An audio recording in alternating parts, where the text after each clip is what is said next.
నమస్తే, welcome to 4 sides TV. గత ప్రభుత్వం పోస్టల్ బ్యాలెట్ ద్వారా ఫార్మసీ కౌన్సిల్ ఎన్నికలు జరిపిందని, అయితే దానిలో అనేక అవకతవకలు జరిగాయని రాష్ట్ర ఫార్మసీ జేఏసీ కన్వీనర్ తెలిపారు.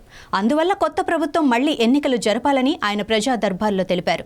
నేను తెలంగాణలో ఉన్న ఫార్మసీ సంఘాలన్నిటికీ జేఏసీ కన్వీనర్. తెలంగాణలో ఫార్మసీస్లో చాలా సమస్యలు ఉన్నాయని అన్ని సంఘాలు కలిపి జేఏసీ కన్వీనర్గా నన్ను ఎన్నుకున్నారు. తెలంగాణలో ఉన్న ఫార్మసిస్ట్ సంఘాలన్నీ. యాక్చువల్గా ఈరోజు ఫార్మసీ కౌన్సిల్ ఎన్నికలు జరిగినాయి.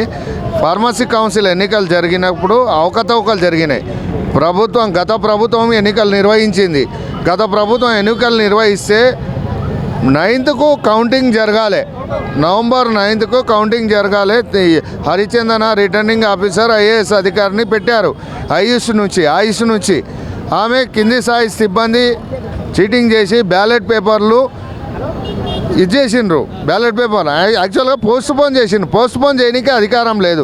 ఈ ఎలక్షన్ యునానిమస్ బాడీ, ఇది ఫార్మసీ కౌన్సిల్ ఎలక్షన్ అనేది అటానమస్ బాడీలో ఎలక్షన్ తేదీ ఒకసారి నోటిఫికేషన్ ఇచ్చినాక పోస్ట్పోన్ చేయకూడదు. కౌంటింగ్ పోస్టల్ బ్యాలెట్ ద్వారా ఎన్నికలు జరిగినాయి. పోస్టల్ బ్యాలెట్ ద్వారా ఫార్మసిస్టులు పోస్టల్ నుంచి ఓట్లు వేసిండ్రు, రిజిస్టర్ పోస్టు పంపించిండ్రు.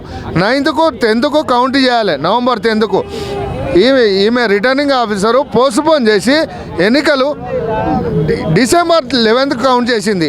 ఆ నెల రోజులు పోస్టల్ బ్యాలెట్ ఎక్కడ పెట్టిండ్రు, ఎవరు సెక్యూరిటీ పెట్టిండ్రు, ఎవరు పోస్టల్ బ్యాలెట్కి ఎవరు సెక్యూరిటీ ఉన్నారు, ఇవన్నీ పోస్టల్ బ్యాలెట్ మార్చిండ్రు. అవకతవకలు జరిగిండ్రు.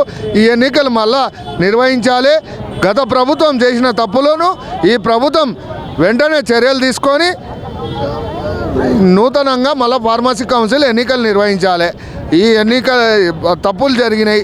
పాత ఎన్నికలు జరిగినవన్నీ అధికారులు కింది స్థాయి హరిచందన కింద ఉన్న కింది స్థాయి అధికారులు, ఫార్మసీ కౌన్సిల్ రిజిస్ట్రార్ యోగానందం, అందులో ఉన్న సిబ్బంది గోపి అవకతవకలు చేసి బ్యాలెట్ పేపర్లు మార్చిండ్రు.